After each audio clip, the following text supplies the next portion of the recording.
Saatına 180 даана желим яшик чыгарган цех жакында эле ишке кирди. Учурда мында 5 адам жумуш менен камсыз болгон. Желим яшиктерге болгон суроо талап кадам жайда жогору. Анткени аймакта мөмө жемиштин түрлөрү өстүрүлүп, терип сатуу жана сактоодо колдонулат. Мына ушул корзинка 16га, биягы 16, биягы 40, биягы 35.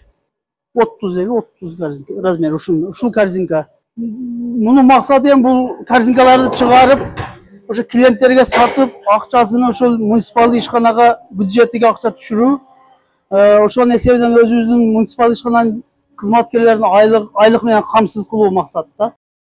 Масалиев айыл аймагы 2024 жылда административдик аймактык реформадан кийин дотациядан чыгарылып, айыл өкмөттүн бюджети 45 миллион сомго көбөйгөн.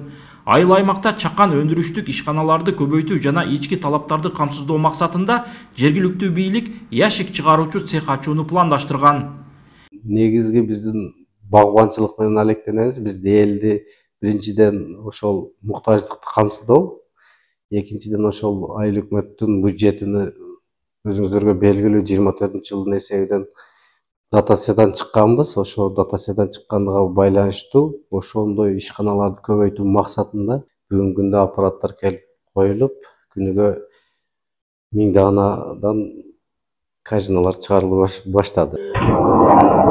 Желим яшик чыгарган цехти ачууга Баткенди өнүктүрүү фондунан 6 миллион сом бөлүнгөн. Чакан ишканаларды ачып, социалдык көйгөйлөрдү чечүүгө жана инфраструктураны жакшыртууга багытталган Баткен облусунун өнүктүрүү фондуна жыл сайын республикалык бюджеттен 50 миллион сом каралат. Мисалга алсак, Сүлүктүгө швейный цех ачылды, Кадамжай районуна Чаабай айылына патинке тигүү цехи ачылды, Масалиевке яшиктерди иштеп жасап чыгаруу цехтери ачылды.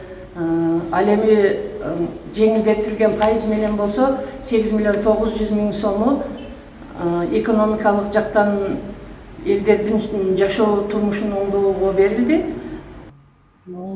Баткен облусунун өнүктүрүү фонду өткөн жылы 36 миллион сомдук долбоорду каржылап, 8 миллион сомду жеңилдетилген насыя катары ишкердикти өнүктүрүүгө берсе, быйыл 25 миллион сом 2% насыяга берилип, калган 25 миллиону чакан ишканаларды ачууга, социалдык көйгөйлөрдү чечүүгө жумшалат.